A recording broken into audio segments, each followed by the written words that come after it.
আসসালামু আলাইকুম। সবাইকে মজিবস কেয়ারের পক্ষ থেকে শুভেচ্ছা। আজকে আমি আলোচনা করব নবম দশম শ্রেণীর বাংলাদেশ বিশ্ব পরিচয় বই থেকে বিভিন্ন স্থানের সময় নির্ণয়, পৃথিবীর বিভিন্ন স্থানের সময় নির্ণয়। তো এটা যেমন নবম ও দশম শ্রেণীর শিক্ষার্থীর জন্য গুরুত্বপূর্ণ, একইভাবে চাকরি প্রার্থীদের জন্য খুবই গুরুত্বপূর্ণ। তো পৃথিবীর বিভিন্ন স্থানের সময় নির্ণয় করতে হলে প্রথমে আমাদের কয়েকটি রেখা সম্পর্কে স্পষ্ট ধারণা থাকতে হবে। এজন্য আমি সময় নির্ণয় করার আগে কয়েকটি রেখা নিয়ে সংক্ষিপ্ত আলোচনা করছি। তো প্রথমেই আমরা যদি এটাকে পৃথিবী মনে করি, তো পৃথিবী আমরা এখানে দ্বিতলের ক্ষেত্রে আমরা উপরে চিন্তা করবো উত্তর, নিচে চিন্তা করবো দক্ষিণ, এবং ডান পাশে পূর্ব এবং বাম পাশে পশ্চিম। এটা আমরা সবাই জানি। তো এরকম চিন্তা করা হলে যদি বলা হয় অক্ষরেখা কাকে বলে বা অক্ষরেখা কি, অক্ষরেখা হলো পৃথিবীর মাঝ বরাবর যদি পূর্ব থেকে পশ্চিম দিকে একটি রেখা কল্পনা করা হয়, তাকে অক্ষরেখা বলা হয়। বা এরকম আরো অসংখ্য রেখা থাকতে পারে। তো পূর্ব থেকে পশ্চিম দিকে মাঝ বরাবর যে রেখা অতিক্রম করছে সেটাকে বলা হয় নিরক্ষরেখা। তো আমরা এখানে 0 ডিগ্রি দিব। এটা 0 ডিগ্রি দিয়ে পৃথিবীর মাঝ বরাবর পূর্ব থেকে পশ্চিম দিকে অতিক্রম করছে, এবং এদিকে এই রেখা 90 ডিগ্রি পর্যন্ত, এবং এদিকে 90 ডিগ্রি। তো এটাকে বলা হয় অক্ষরেখা, এবং যেটা 0 ডিগ্রি দিয়ে অতিক্রম করছে সেটাকে বলে নিরক্ষরেখা। তো নিরক্ষরেখা সর্বোচ্চ হলো 90 ডিগ্রি। যদি প্রশ্ন আসে নিরক্ষরেখার সর্বোচ্চ কোণ কত বা সর্বোচ্চ ডিগ্রি কত, তাহলে আমরা বলবো 90 ডিগ্রি। তো তাহলে আমরা বলতে পারি অক্ষরেখা কাকে বলে। পৃথিবীর পূর্ব থেকে পশ্চিম দিকে যে রেখাগুলো অতিক্রম করছে সেগুলোকে বলা হয় অক্ষরেখা। আর যদি বলা হয় নিরক্ষরেখা কাকে বলে, তাহলে আমরা বলবো পৃথিবীর মাঝ বরাবর 0 ডিগ্রি, 0 ডিগ্রি থেকে পূর্ব থেকে পশ্চিম দিকে যে রেখা কল্পনা করা হয়েছে সেটা হলো নিরক্ষরেখা। তাহলে আমরা অক্ষরেখা বুঝতে পারলাম, নিরক্ষরেখা বুঝতে পারলাম। তাহলে এখান থেকে আমরা বলতে পারি সকল এই পূর্ব থেকে পশ্চিম দিকে যে রেখাগুলো অতিক্রম করছে সবগুলোই অক্ষরেখা। কিন্তু নিরক্ষরেখা হলো যে রেখাটা 0 ডিগ্রি দিয়ে অতিক্রম করছে সেটাকে নিরক্ষরেখা বলে। আর একইভাবে আমরা এখানে যদি 0 ডিগ্রি মনে করি, তাহলে এটা 180 ডিগ্রি পর্যন্ত গিয়েছে, এবং এদিকে 180। তো এখন আমি যদি বলি মূল বিন্দু মধ্যরেখা কাকে বলে।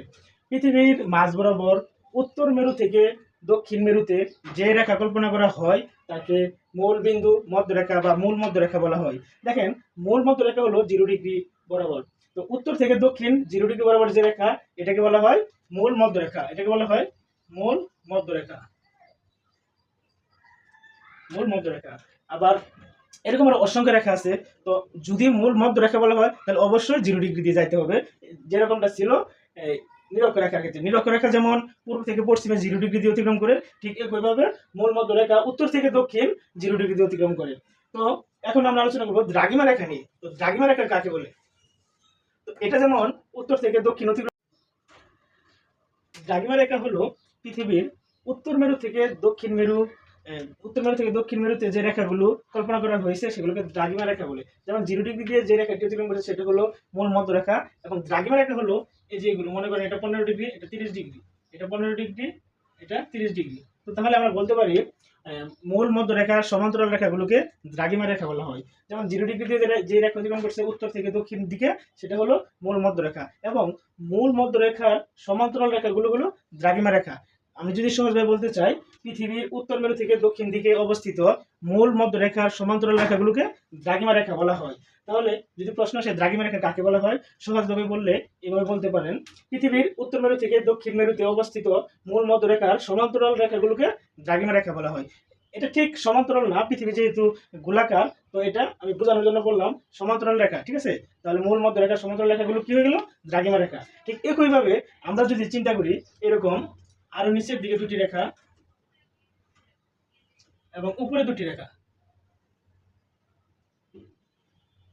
তাহলে দেখেন কর্কটক্রান্তি রেখা কাকে বলে। পৃথিবীর মাঝ বরাবর পূর্ব থেকে পশ্চিম দিকে অবস্থিত যে রেখা সেটাকে বলা হয় কি, নিরক্ষরেখা। তো নিরক্ষরেখা 0 ডিগ্রি দিয়ে অতিক্রম করছে।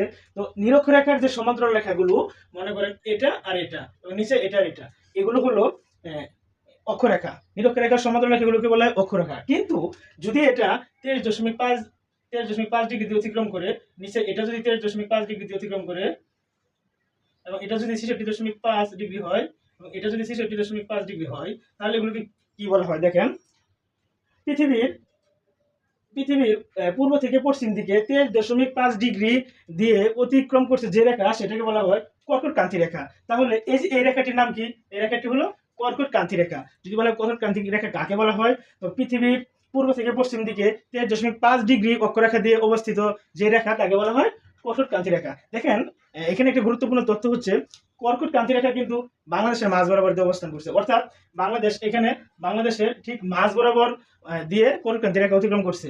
তো এখানে এটাকে বলা হয় কর্কট ক্রান্তি রেখা। ঠিক একইভাবে যদি আমি চিন্তা করি যে দক্ষিণ মেরুতে 23.5 ডিগ্রি দিয়ে যে রেখা অতিক্রম করছে পূর্ব থেকে পশ্চিমে, এটাকে বলা হয় মকর ক্রান্তি রেখা।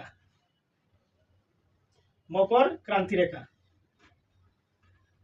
তাহলে উপরে 23.5 ডিগ্রি দিয়ে যে রেখা অতিক্রম করছে সেটা হলো কর্কট ক্রান্তি রেখা, এবং দক্ষিণ মেরুতে পূর্ব থেকে পশ্চিম দিকে 23.5 ডিগ্রি দিয়ে যে রেখা অতিক্রম করছে সেটা হলো মকর ক্রান্তি রেখা। একইভাবে উপরে যদি 66.5 ডিগ্রি কোণে কোন রেখা অতিক্রম করে তাকে বলা হয় সুমেরু।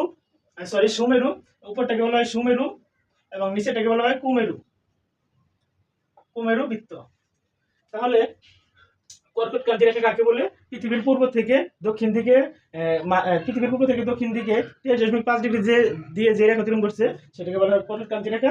এবং যদি বলা হয় দক্ষিণ মেরুতে পূর্ব থেকে পশ্চিম দিকে যে রেখা অতিক্রম করছে সেটাকে বলা হয় মকর ক্রান্তি রেখা। একইভাবে যদি বলা হয় সুমেরু বৃত্ত কাকে বলা হয়? সুমেরু বৃত্ত হলো পৃথিবীর পূর্ব থেকে পশ্চিম দিকে অবস্থিত 66.5 ডিগ্রি দিয়ে যে রেখা অতিক্রম করছে সেটাকে বলা হয় সুমেরু বৃত্ত।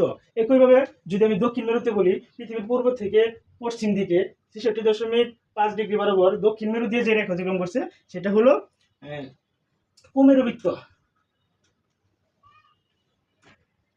তো তাহলে আমাদের এখানে এই কয়েকটি রেখা হলো, এর বাইরে আর তেমন কোনো রেখা নাই। এই রেখাগুলো জানলে আমরা পৃথিবীর বিভিন্ন স্থানের সময় নির্ণয় করতে পারবো। যদি প্রথম থেকে আবার বলি, এখানে অক্ষরেখা রয়েছে, নিরক্ষরেখা রয়েছে, মূলবিন্দু মধ্যরেখা রয়েছে, দ্রাঘিমা রেখা রয়েছে, কর্কট ক্রান্তি রেখা রয়েছে, মকর ক্রান্তি রেখা রয়েছে, সুমেরু বৃত্ত এবং কুমেরু বৃত্ত রয়েছে। তো এই রেখাগুলো এখানে আমি দেখানোর চেষ্টা করছি। যদি আপনাদের বুঝতে অসুবিধা হয় তাহলে কমেন্টে জানাবেন, এবং যদি আমার কোনো ভুল হয়ে থাকে সেটাও কমেন্টে জানাবেন। আমি আমার যতটুকু সম্ভব আমি চেষ্টা করেছি, আমার ভুলগুলো ক্ষমার দৃষ্টিতে দেখবেন। পরবর্তীতে যেন ভালো করে বোঝাতে পারি, উৎসাহ দিলে আমি আরো ভালো করার চেষ্টা করব ইনশাল্লাহ। আসসালামু আলাইকুম।